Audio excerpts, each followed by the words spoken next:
guys, it's Julie Spencer, author of the Buxton Peak series. We are almost to the end of Buxton Peak, Book 3, The End of the Beginning, and we are going into Chapter 11, which is called Before I Leave You.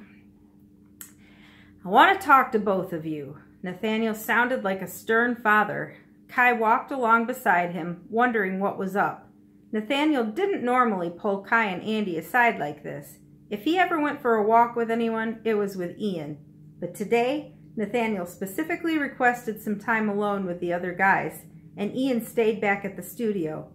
Ian seemed happy to have a little time alone with the instruments and his thoughts.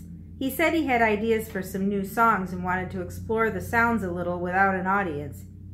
"You need to get married," Nathaniel said. "I don't like this living together with your baby mamas." "Our what?" Kai was startled by Nathaniel's suggestion. He pulled Nathaniel to a halt right in the middle of the sidewalk. Nathaniel looked down his nose at Kai and narrowed his eyes. "You had a child with your woman and never gave her or him your name. That's not right." "That's none of your business," Kai said. But Nathaniel wasn't done. He turned to Andy.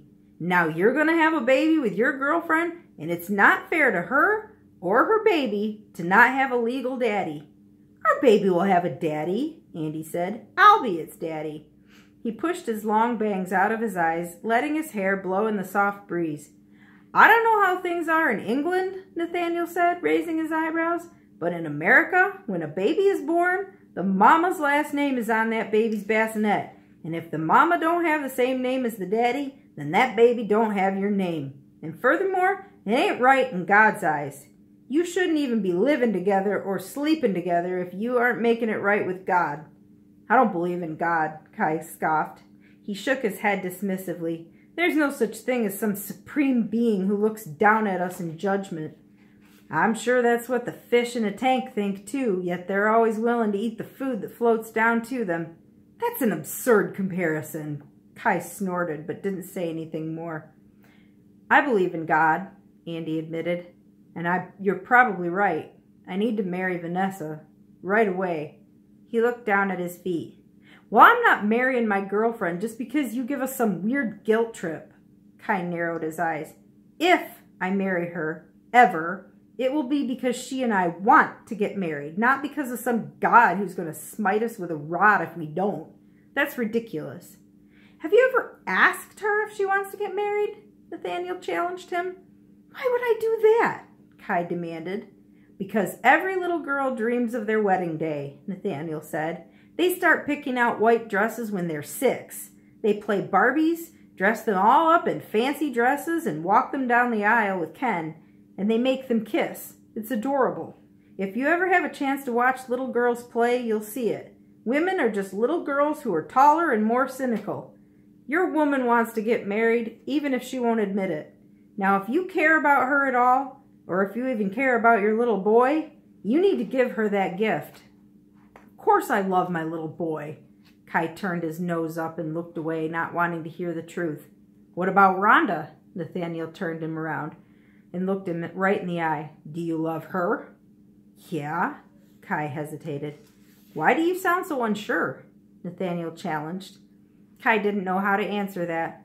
It was true that he took her for granted. Maybe even took advantage that she'd just be there even if he wasn't as committed as he should be.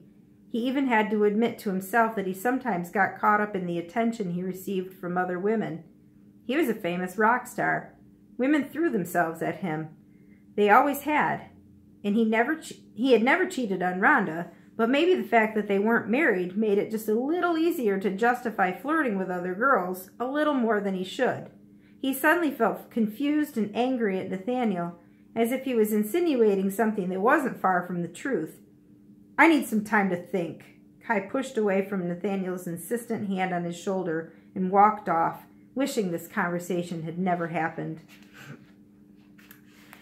"Can we talk?"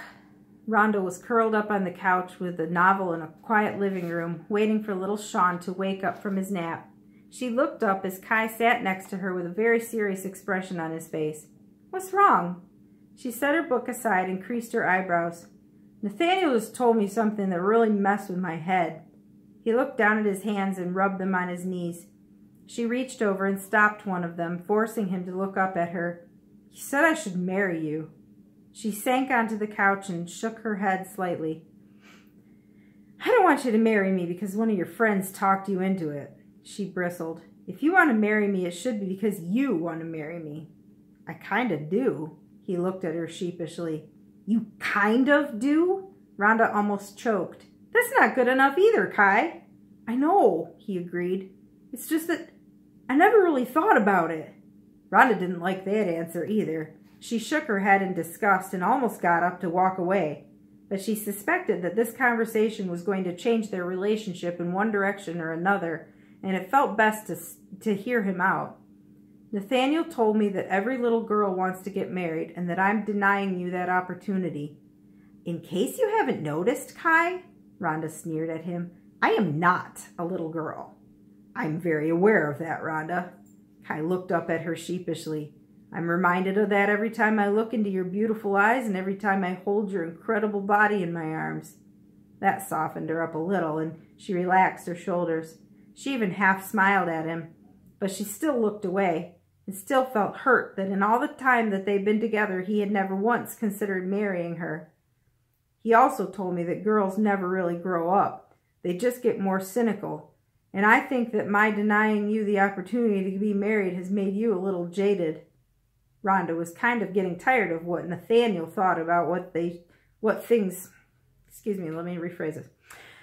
Rhonda was kind of getting tired of what Nathaniel thought about things, but was interested to hear what Kai thought about it.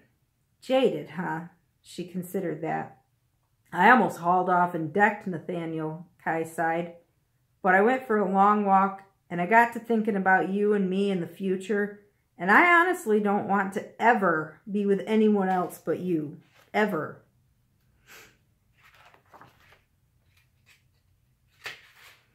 "I feel the same way about you, Kai.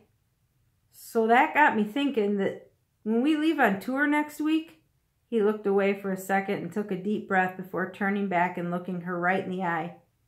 "Wouldn't be a bad idea for me to have a ring on my hand when I left." Rhonda couldn't help smiling. He wasn't talking about planning a wedding a year from now. He was talking about getting married now, this week, before he left on tour. She was reminded of the flicker of spark that had occurred between him and that young songstress at the awards show, and knew that she would be very relieved to have a ring on his finger. "Maybe tomorrow you and I could take a little trip to the jeweler down the street," he suggested. "Sean will be up from his nap in a little while. We could go today. He might enjoy helping Mommy pick out something pretty." "As long as you don't let him hold it," Kai laughed. "Everything goes in his mouth. Drives me bat crazy." "You know, you're a pretty good dad. You're a pretty good mom." There was sincere love in his expression. "You know," Rhonda hesitated with a grin, "Sean probably won't wake up from his nap for another half hour or so. Maybe we should celebrate our engagement." "I think," he looked at her slyly, "that we don't celebrate as often as we should these days." "I think you're probably right. There is one more thing I need to do first." He paused as if to gather courage and got down on one knee in front of her. She held her breath in anticipation of the moment she'd secretly dreamed about since the first day she met him. "Rhonda Marie Kendrick, will you marry me?" "Yes, Kai Patrick Burton," she whispered, allowing the tears to fall from the corners of her eyes. "I will marry you." With that, he reached up for her, and she reached down for him, and they pulled one another into an embrace that lasted at least a half an hour, maybe a little more. That is the end of chapter 11. And we are coming into the final chapter of Buxton Peak, Book 3, and that is called Live at the Bridgestone Arena. We'll get to that in the next video.